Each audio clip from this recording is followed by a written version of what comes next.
Thank you, Andrew, and thank all of you for coming this afternoon or this evening as well. My colleague Matthew Crossman coined this phrase, a brief story of everything, is a kind of analogy to the big theory of everything.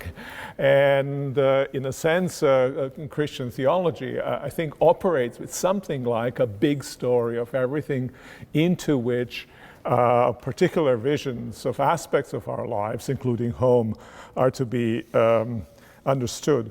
So in some ways, in this lecture is in even more of 30,000 feet a kind of adventure and survey. I want to just make sure that we don't forget, and I'm trying to make sure that I don't forget, that to a large degree, even as we are at that relatively high level of abstraction, we are talking about concrete people in concrete homes. We are talking about homeless people. They figured in my talk more as a kind of number in a statistic, but let me assure you, I'm aware that each one of them, each night, each day suffers hundreds of wounds, little wounds and humiliations and indignities that cannot be forgotten. And in some ways, as I think about each one of them, I think also of the face I see in their faces, experiences of my father, who was on a death march after World War II, who was prisoner of war, and lived daily in the context of fragility where every of his breaths could have been the last. And I think that's how we have to think, even when we think about large visions. We need to think about them as visions for ordinary, small people that we all are children of God all. So, world as God's home, a brief story of everything. First, a bit of an introduction. There are two major figures of homecoming in the Western tradition: Odysseus and the prodigal son. Gone from home for 10 long years, fighting in the terrible but eventually victorious Greek siege of Troy, Odysseus longs for his native Ithaca, his palace, his wife, his son.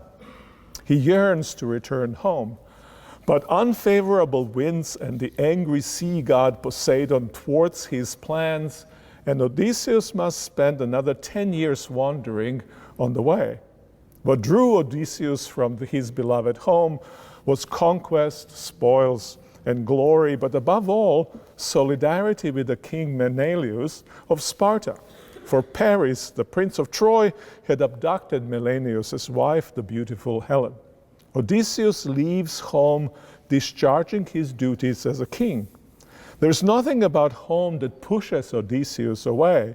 Correspondingly, throughout his long journey, he remains attached to the good of his Ithacan home. What threatens the attachment is not distaste for home, but the lure of exotic attractions, most of all the love of the enchanting goddess Calypso, before whose immortal beauty Penelope pales in comparison. Meanwhile, 108 suitors threatened home to which Odysseus is striving to return. They vie one with another, and with the memory of Odysseus to convince Penelope to marry one of them and make him ruler of Ithaca. As Odysseus remains loyal to her and to Ithaca, Penelope remains loyal to him and to their home. And she resists the suitor's advances. When he finally returns, Odysseus teams up with his son Telemachus and a handful of his loyal servants to slaughter the suitors and restore his home to its rightful order. Its royal couple, having overcome numerous external threats by means of loyalty, subterfuge, and violence, the palace of Ithaca becomes again the ideal home that it once was. A story of homecoming. The prodigal the rebel son of Jesus' parable in the Gospel of Luke leaves home for reasons rather less apparent than Odysseus. There was a man who had 2 sons, Jesus begins.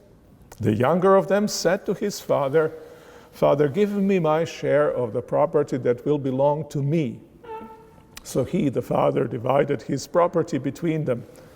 A few days later, the younger son gathered all he had and traveled to a distant country. He seems to have departed because he was dissatisfied with the character of the home, perhaps its rigidity and hierarchical order. Granted, something outside the home calls him as well, but it does so precisely in its distinction from home, because it isn't home. The goal is perhaps a free play of pleasures as his own man, unconstrained by the relationships of enduring attachment found in his father's house, freed from the conditions which turn a dwelling place into a home. Once abroad, the prodigal earns his moniker, squandering fully half of the family's legacy in dissolute living. Realizing what a colossal loss he has brought upon himself by abandoning home, he returns penitent, hungry, and in tethered clothes, apparently without being tempted at all to tarry along the way. Upon his arrival, the father of the family, filled with compassion, receives and reinstates him into the dignity of sonship at the chagrin of his older brother. His older brother had remained, he had obeyed the rules, he had suffered the labor of living in and maintaining home, and yet he doesn't get his celebration. With the prodigal, the desire to return was not given, as in the case of Odysseus, and only needing to be protected. Rather, in case of prodigal, the desire to return home has to be engendered, and has to be engendered by the realization of the loss, by experience of displeasure at the end of search for pleasure, and of alienation at the end of search for freedom. Newly discovered, the value of home motivates the return. The threat to home comes from the inner conflicts in the home itself and its internal order, things that push the younger son out, and subsequently those that enrage the older son when the younger one's return is celebrated. To maintain home, it takes labor and righteousness, willingness to keep readjusting one's identity and desires, readiness to reconcile, and they are all instantiated in the figure of the Father. Both the Odyssey and Luke imagine home as a social and material space of strong attachments where one is to be at one with oneself. And in both, home is always already less than itself, needing to be achieved against forces that seek to unhome it. But the differences between two are pronounced as well. Odysseus returns to a home of which he is the king. Prodigal returns to the home of his father, who in the story stands for God. Odysseus' home is one among many homes tied together through shifting alliances and struggles. Prodigal returns to the home, which stands here for the single and universal heaven of rejoicing. Home of all homes. Odysseus maintains home by loyalty and violence. The father maintains home by shared affirmation of law, made flexible by grace. In the history of the West, the story of the prodigal has been more influential than the story of Odysseus. During the centuries of Christendom, it became the metaphor for the earthly journey to the universal city of God. In modernity, it was secularized as the movement of history towards its fulfillment. Ernst Bloch, whom we encountered in the first lecture, being a notable example of a thinker of that sort. But the story of Odysseus, with its assumption of unharmonizable plurality of homes and their struggles, was always alive as well, and is currently enjoying a kind of comeback. The challenge of Odysseus for those who embrace the story of the prodigal will be to honor world's plurality and plurality of homes. Now, heirs to the story of the prodigal and the universal eschatological visions of the scriptures more generally, when Christians have imagined homecoming, most adopted the universal frame. They told the story of everything, to borrow the phrase of my friend Matthew Crossman. But not all Christians' homecomings are the same, because not all Christian visions of home, of that one home, are the same. We can identify three broad visions of universal home. One is God without the world. The second one is world without God. And third one is world as the dwelling place of God. So let me look at first two just very briefly, and then, as you can imagine, when somebody lists three things, you know where their sympathies are, right? And I've addressed my entire lecture series as world as God's home, so I think you know where I'm going to go with it. But just to paint a contrast a bit. First, insisting that humans are fundamentally strangers in the world, some Christians consider human homecoming as a return to God. The clearest proponents of this version of the story of everything are theologians influenced by the so-called Neoplatonists, folks like Gregory of Nyssa and Pseudo-Dionysius. A simple and powerful figure of thought, it is at the heart of this vision. We have come from God, and it is our destiny to return to God. At the end, God, who is to be loved above all things, will be all in all. And the pure in heart will see God and do so eternally.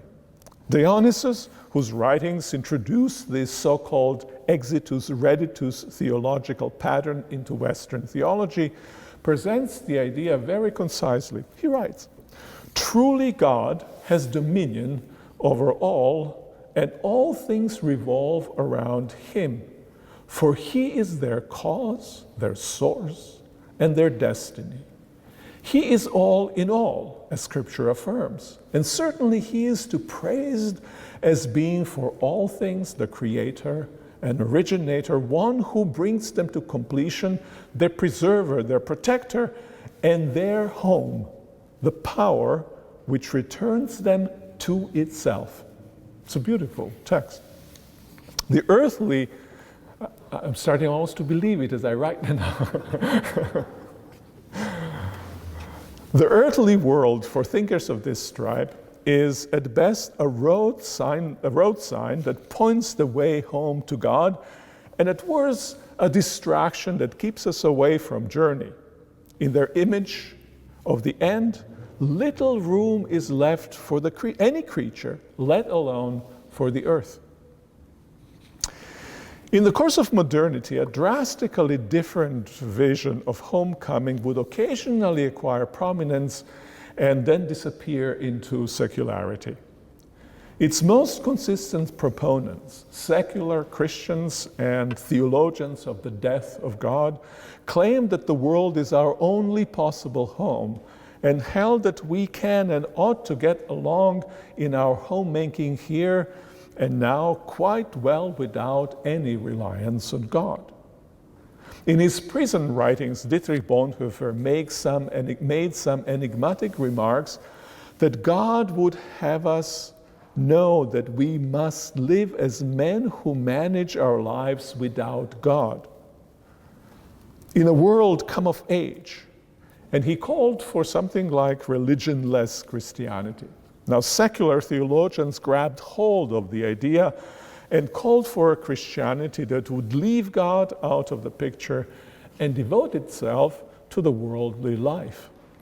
Now, the first impetus for this exclusive turn toward the world was already contained, that's the claim of these theologians, in the story of the creation. The world which God spoke into existence is emptied of gods, with even the sun being reduced to a mere creature. The world was born disenchanted and given to humans to rule. Now, these two stories of everything with corresponding visions of home and homecoming are attractive to many people today. Some find it very hard to believe in anything like a God who could make a significant difference in the world. And they still have faith in the world. All the doomsayers who predict its imminent demise and all the philosophers of endless exile in the existing world notwithstanding. Obviously, I'm going to a terrain very rapidly in a sub-clause I've mentioned, I've implied, I don't know how many philosophers and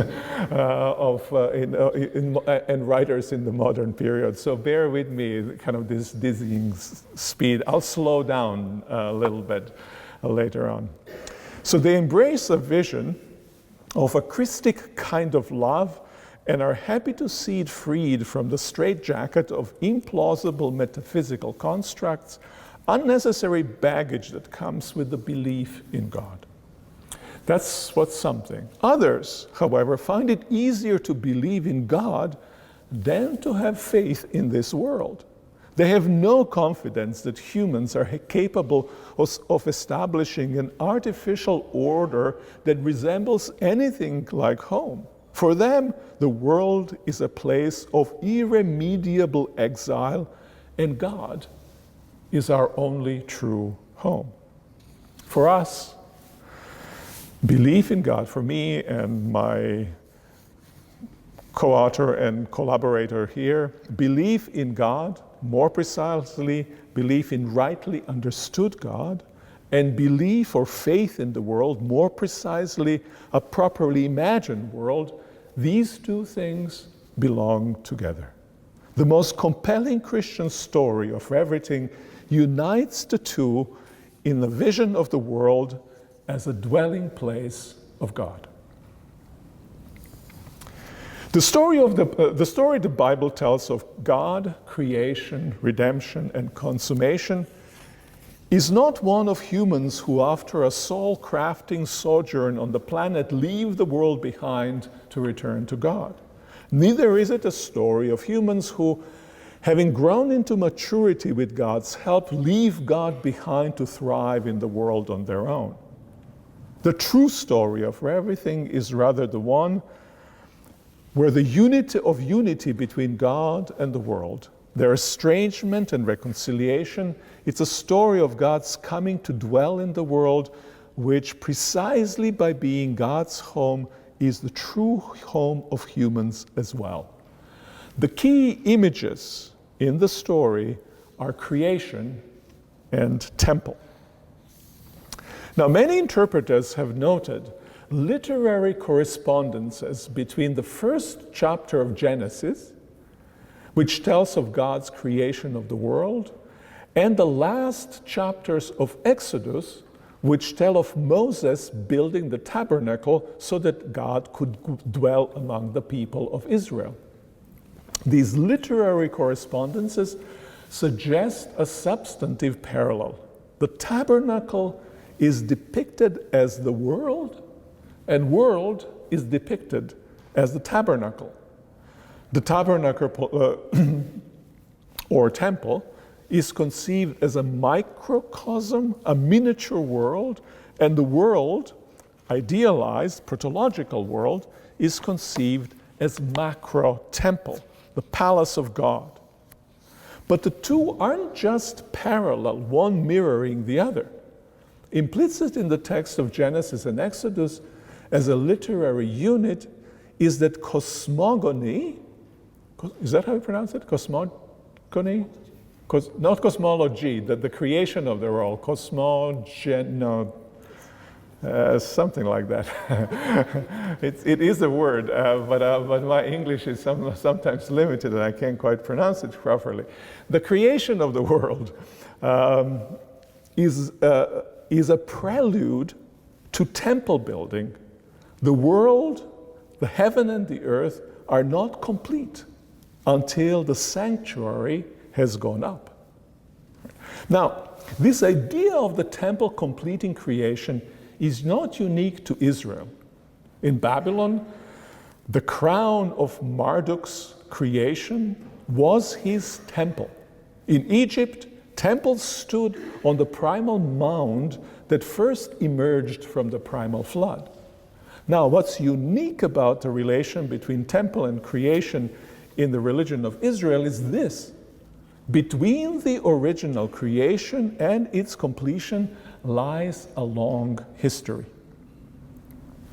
including history of suffering, like slavery in Egypt, and sin, like the golden calf, in which God acts to redeem Israel from its enemies and also from itself.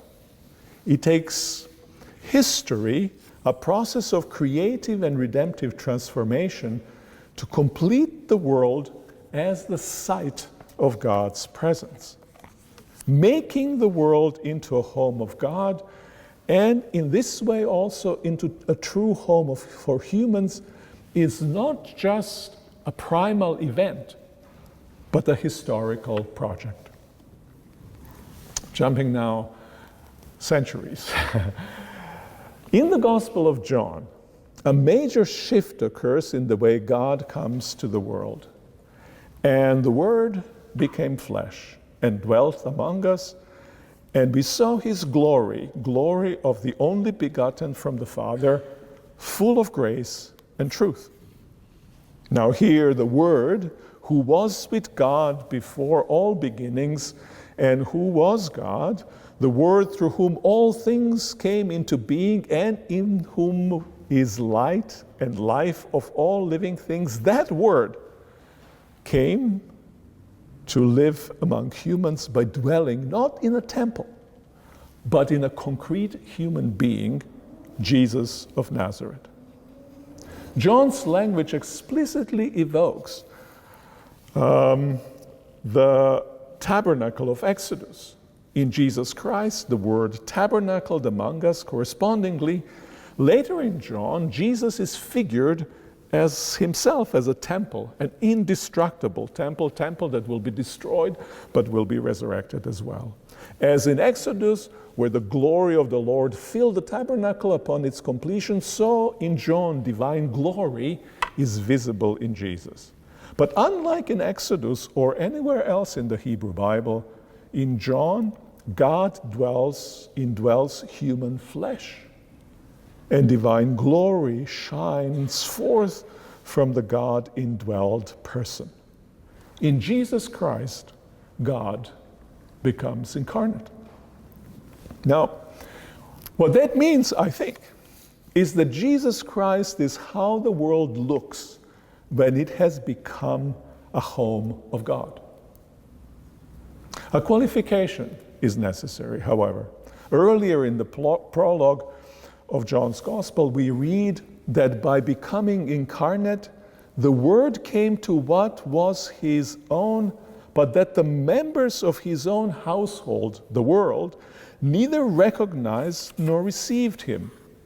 So we have to say that in the story of Jesus Christ, we see how a portion of the God-indwelled world, a single person, looks like, and how it looks like in a world that has unhomed itself And when that person is faced only occasionally with occasional reception and prevalent non-recognition and rejection. So you have a one place, one person in a world that has unhomed itself, and therefore he is facing prevalent non-recognition and rejection. Jesus Christ was a contested and contesting home of God on a mission to shine God's light in the world and to transform the entirety of it into the home of God. The idea of God coming to dwell in Christ opened up an alternative way of thinking about God's presence in the world. God does not dwell only among people, but actually in them. Before his trial and murder, in a prayer for his future followers, also in John's Gospel, Jesus says, "The glory that you, Father, have given me and I have given them, so that they may be one as we are one, I in them and you in me, that they may become completely one." Importantly, however, according to John, the indwelling is not only communal, as the passage here quoted indicates, God, the Holy Trinity, dwelling in ecclesial community. It is also pointedly personal, God dwelling in each member of the community. A little bit earlier in one of his discourses, Jesus says, "If anyone loves me, he or she will obey my word, and my Father will love him, and we will come to him and take up residence with him." The relations of indwelling are nested. God is in persons who belong to communities, and God is in communities to which persons in whom God dwells belong. Russian dolls, no, almost. As a consequence, persons are not merely individual parts of a community. Instead, persons themselves are communal or Catholic, as later theologians would put it, and therefore the community is interpersonal and not merely aggregated. You'll see how important that is for home. That's, in a sense, a definition of home where things are not added simply to one another, but community is internal, members are internal to themselves, to each other, and to the community. The last chapter of the last book in the Christian Bible completes the vision of God's coming to indwell the creation. In the line with Hebrew Bible, it places persons and communities indwelled by God into a material world indwelled by God. Then I saw new heaven and the new earth, and I saw the holy city, the new Jerusalem, coming down out of heaven from God, prepared as a bride adorned for her husband. And I heard a loud voice from the throne saying, "See, the home of God is among mortals. He will dwell with them as their God. They will be his people," or his peoples, actually, plural in the text. Like any other city, the New Jerusalem is both social and material space, but it looks like no other city has looked. Have you noticed how New Jerusalem looks? It's a cube. Never seen a city that looks like a cube? Well, because it's an image, right? It's an immense cube, and surprisingly for an ancient city, it does not have a temple. Symbolized in this strange image is a profound thought. As a cube, the city is actually the Holy of Holies, the site of God's palpable presence in the ancient Jewish temple. The city does not have a temple because it is itself the very sacred space the temple is normally built to contain. Is there then a temple in which the New Jerusalem, the Holy of Holies, is placed? Well, there is. It says there very clearly, the temple of the New Jerusalem is the Lord God, the Almighty, and the Lamb. God dwells in the new world, and the new world dwells in God. The brief story of everything is neither one moving into God nor one moving away from God. It is rather a story of the God who comes into the world, arriving as the creator into what is God's own while remaining uncontainably outside of it. The coming of God into the transformed world completes the creation. The world becomes a home of God and home of humanity in one, and in this way, God becomes the home of the world. Now let's take a closer look at the first segment of this brief story of everything. The time right after its beginning, and then return one more time, but in greater detail, to its very end. We will explore two paradigmatic homes in the biblical traditions. The first is the Garden of Eden, a nuclear home, the result of the Genesis at the beginning.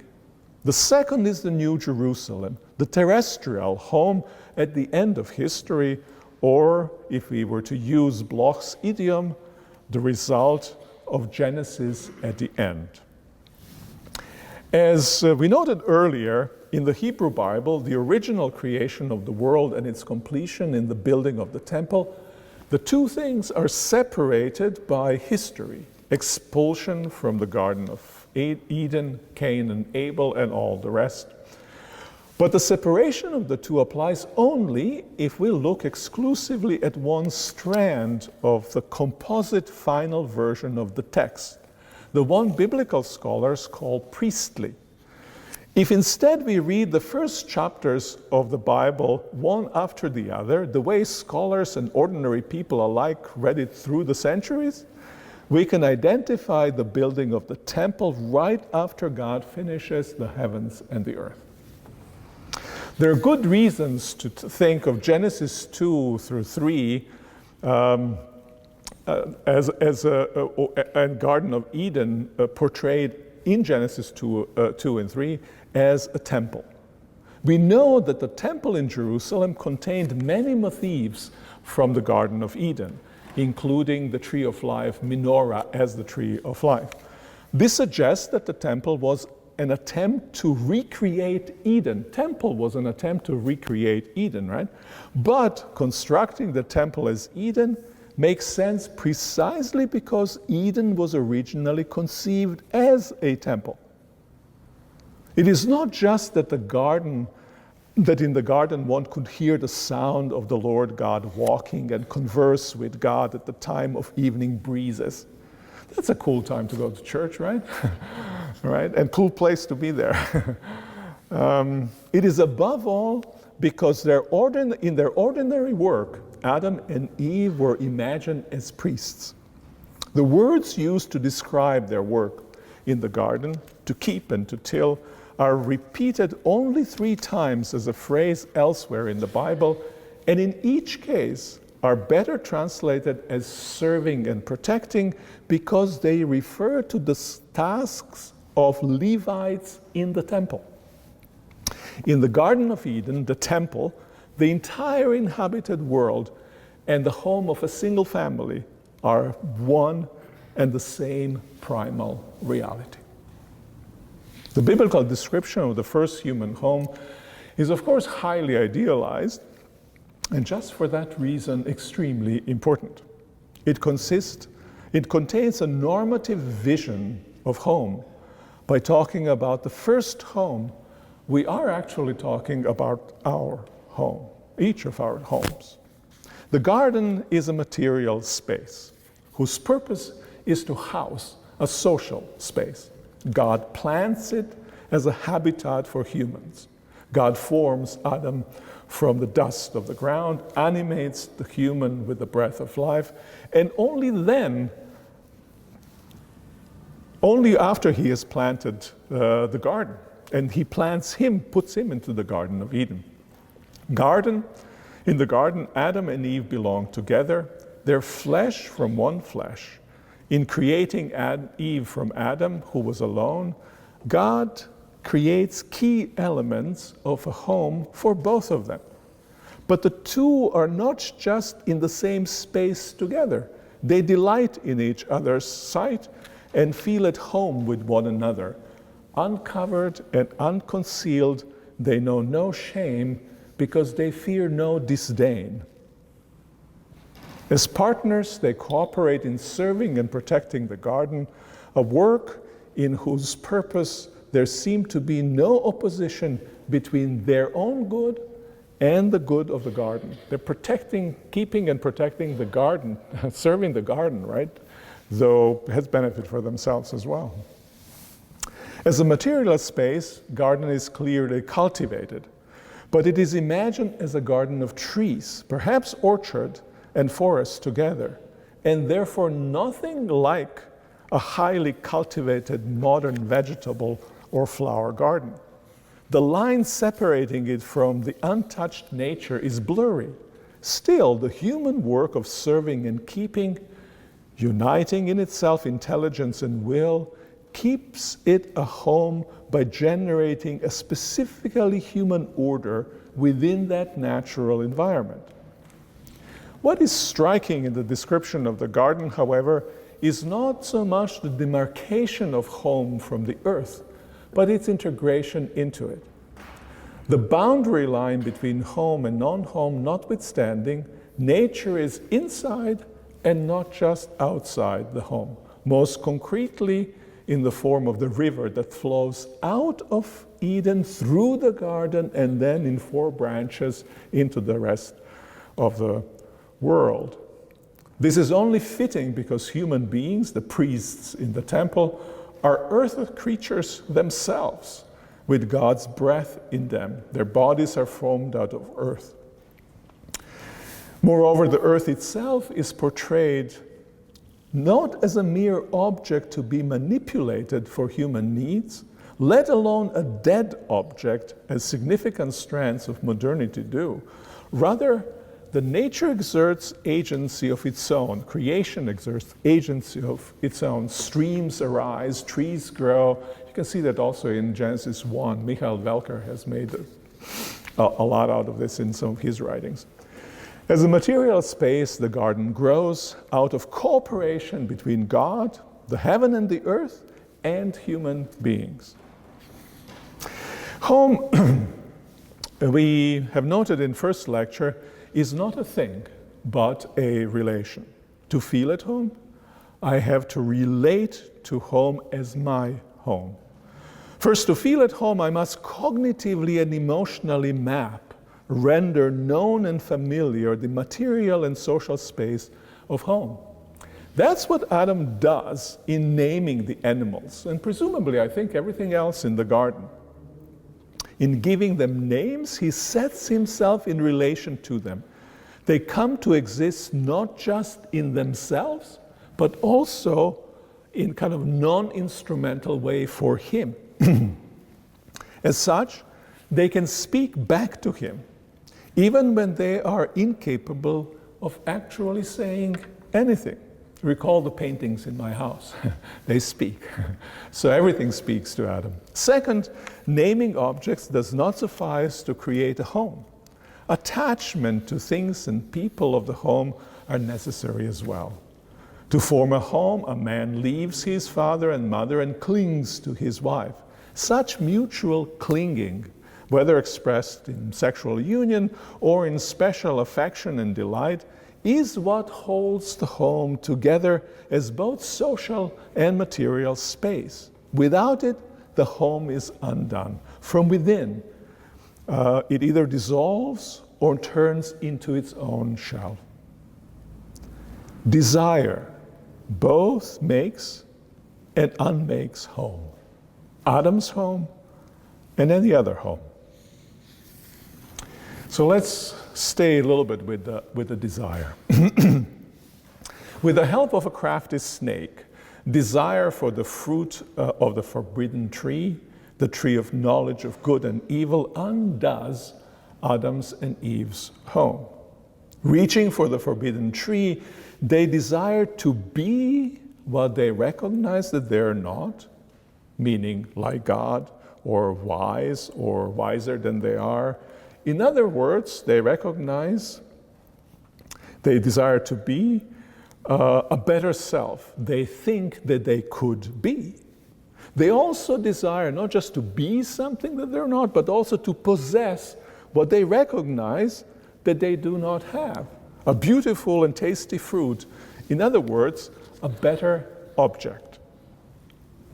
In that recognition and in that desire, the world splits for them into good and evil. By splitting into good and not so good, into good and much better.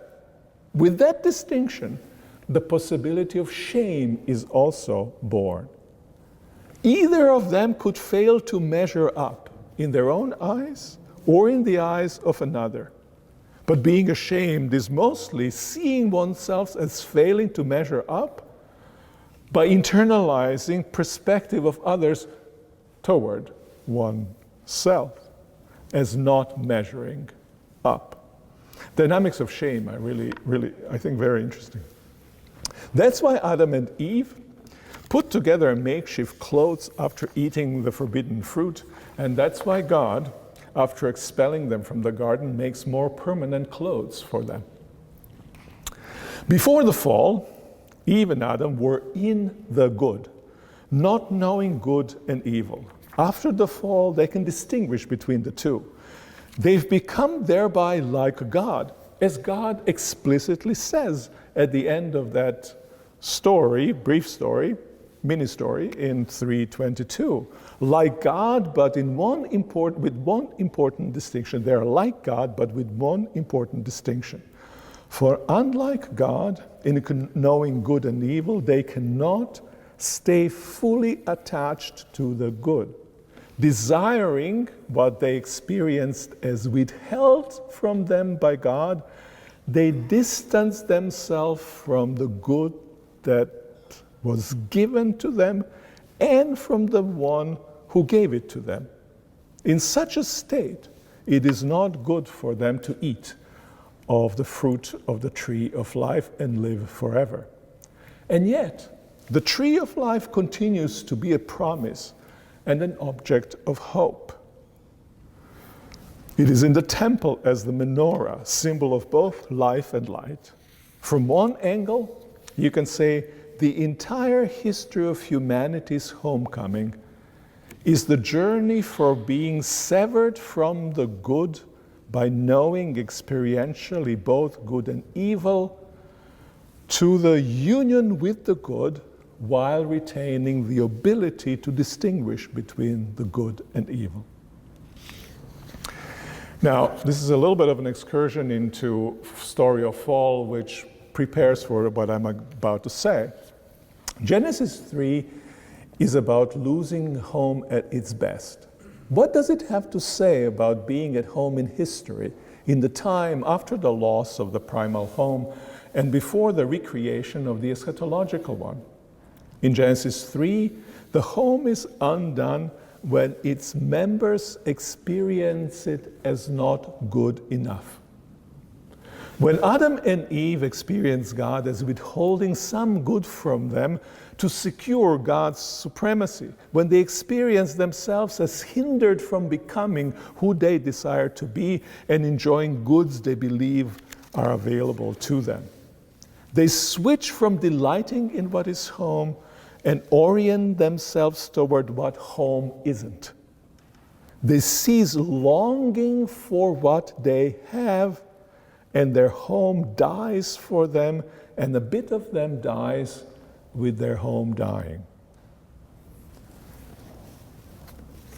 In our homes on the journey to the eschatological home, we will always long not just for what we have, but also for what we and our home are not yet. If we stop longing for more, the journey will end prematurely. But if we stop delighting in and longing for what we have, delighting and longing for the reality that the home already is, we will make ourselves homeless in our own homes. That was what happened to the prodigal before he asks the father for his portion of the inheritance. in leaving to a distant country, he already enacts the departure that he has internally undertaken. Now, from what I've said so far, it may seem that when it comes to our feeling at home, everything depends on our attitude, on our desire. Homes would then live and die by individual members' ability to align their desires and their very selves with the existing character of home. For us to feel at home, nothing would then need to happen with the material and social space that is our home, let alone with the environment, both social and material, in which our home is situated. But to think that way would be a mistake. The impression that everything depends on our attitude can arise because when it comes to our primal home, we can assume its original goodness of social and material space. After all, it was a paradise. The story of the unhoming of paradise underscores, though, one important thing, that no possible arranging of circumstances as such can turn a material and social space into home. No matter what you do to the social and material space, it will never become a home. We could magically craft our home and its environment to correspond to our ideal and still not feel at home. We live in time, and the desire of today has to be there tomorrow if what we have magically created today is to be desirable tomorrow. To feel at home, we need to long for what we have. The phrase, longing for what we have, comes from Dante's Paradiso. It's part of an explanation the souls in the lower circle of paradise give for why then they don't feel bad knowing that others inhabit a higher circle. Why there's no envy, in fact, right? The response is that they long for what they have and therefore do not envy better things that others have. Now, Dante's paradise is hierarchical. But we could imagine an egalitarian paradise in which nobody has anything more or better than anyone else. The problem would still arise unless its denizens long for what they have. For I could always imagine some other situation in which I would rather be, say because I've become bored with the perfectly good one in which I find myself, and the paradise would turn into a prison, a gilded prison, but prison nonetheless. We know so many people who live in gilded prisons, by the way. A certain kind of desire, longing for what we have, is essential for a sense of home. At the same time, merely having such desire does not suffice to actually be at home. The need for material and social space to be constituted in a certain way, to be good candidate for home and proper object of desire, is visible in the character of the eschatological home. The New Jerusalem, especially when we consider it in contrast with the city or paradigmatic anti-home, the city of Babylon. The book of Revelation is symbolic literature of underground resistance, and it's not a very easy book to interpret, but the contours of the contrast are clear enough. In the ancient world, the cities were thought as female figures, and the seer in the book of Revelation imagines New Jerusalem as an adorned bride and Babylon as the great whore. Now, the image of the whore, which is present also elsewhere in the Bible, is troubling, and the challenge, I think, is to read it faithfully but not fall at the same time into misogyny, and that's what I'll try to do here.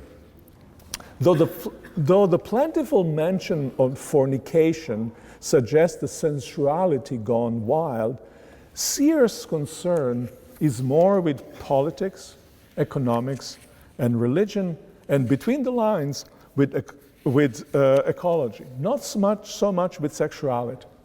Babylon, a symbol reference to Rome, is the world capital. It rules over the people and multitudes of nations and languages by military might, deception, and seduction. It is consumed with desire for wealth, which it shares with kings and magnates over whom it rules and with whom it cooperates and trades.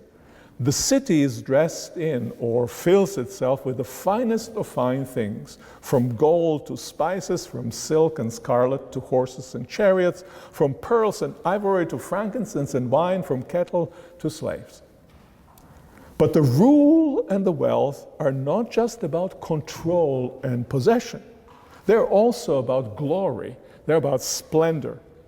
What's conspicuously absent is nature that isn't manipulated or processed to somehow be serviceable to human needs.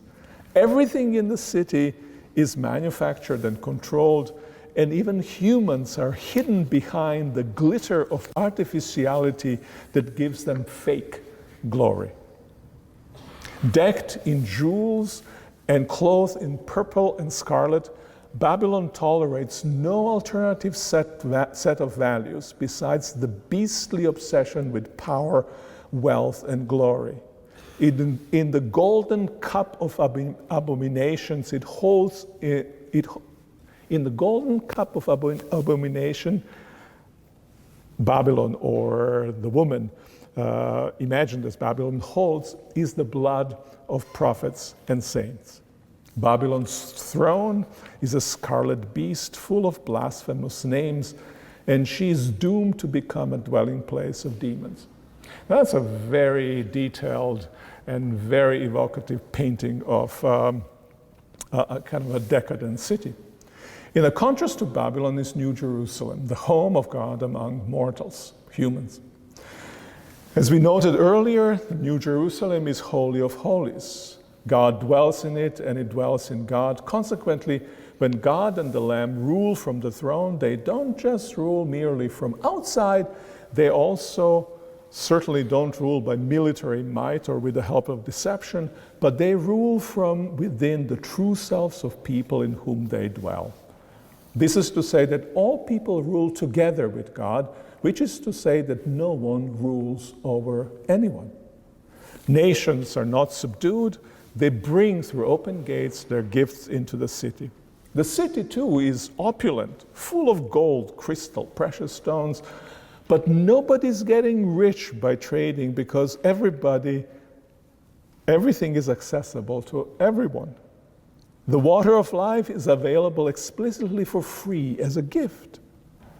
It is a space, New Jerusalem is built space, but not an entirely artificial space. It is a garden city.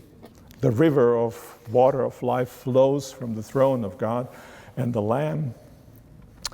On either side of the river is the tree of life with its 12 kinds of fruit, and the leaves of the tree are for the healing of nations. Clearly, the Garden of Eden, restored and expanded, has been integrated into the city in which there is a perfect harmony between civilization and nature. Now, I'm close to the end. Faithful citizens of Babylon desire the goods of Babylon, power, wealth, glory. But in Babylon, these goods are only accessible through its organization of life, which is to say, under the condition of competition in a zero-sum game. Babylonian desire is not just to have more power and wealth and glory, but to have more power than others do. That's what keeps Babylon going. No matter how much Babylon's goods and Babylon itself are desired, Babylon can never become home. In fact, the more Babylonians desire those goods, and the very way in which these goods are acquired, the less Babylon feels like home. In the New Jerusalem, in contrast, everything is shared. The rule, the wealth, the goods of nature, all are shared. Everything is always possessed by everyone. What's more, the nested set of relations of God's indwelling of persons, communities, and entire heaven and earth, unites each with all in vision, in reality, and in longing. If you desire that, you'll feel at home, where that is available, and only there. You'll then be a true Jerusalemite, but the Babylonian will hate the New Jerusalem.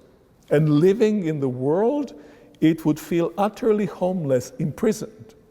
And living in Jerusalem would for a Babylonian feel like being homeless, imprisoned. And like the merchants in the Revelation 18, a Babylonian would mourn the demise of Babylon. Similarly, if any Jerusalemite desired Babylon, the Babylonian organization of life, and any goods in the form the Babylonian organization of life makes them available, they would bar themselves from anything like home. There is a competition of sorts in Revelation as to which city is more beautiful and lushly adorned, though both are clearly impressive, no denial of that. Still, Babylonians will despise the New Jerusalem, and Jerusalemites Babylonians will despise the New Jerusalem and Jerusalemites, partly because they want a home and want home and want to be at home. That's a bad sentence. Let me try it again. Babylonians will despise both New Jerusalem as a kind of space and New Jerusalemites. Why? Because Jerusalemites want home and want this particular form of home. And Jerusalemites disdain Babylon and perhaps pity Babylonians for their failure of desiring home. Revelation and the whole Bible, of course, are written from the perspective of the Jerusalemite.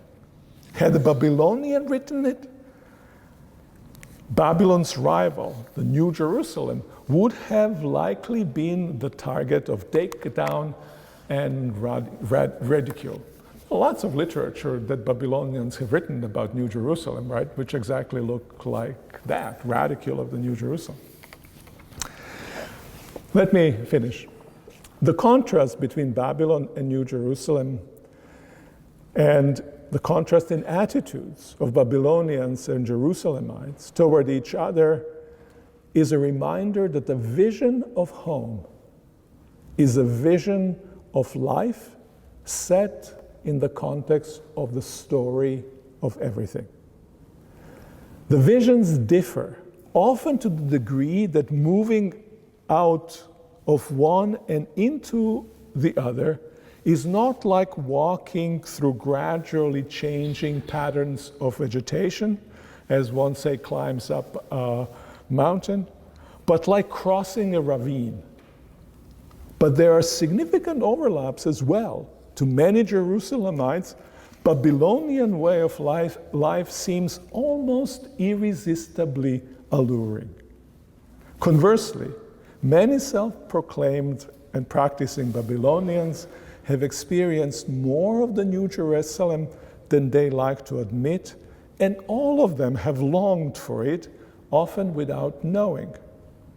Still, we must choose what kind of world and what kind of home is worth desiring.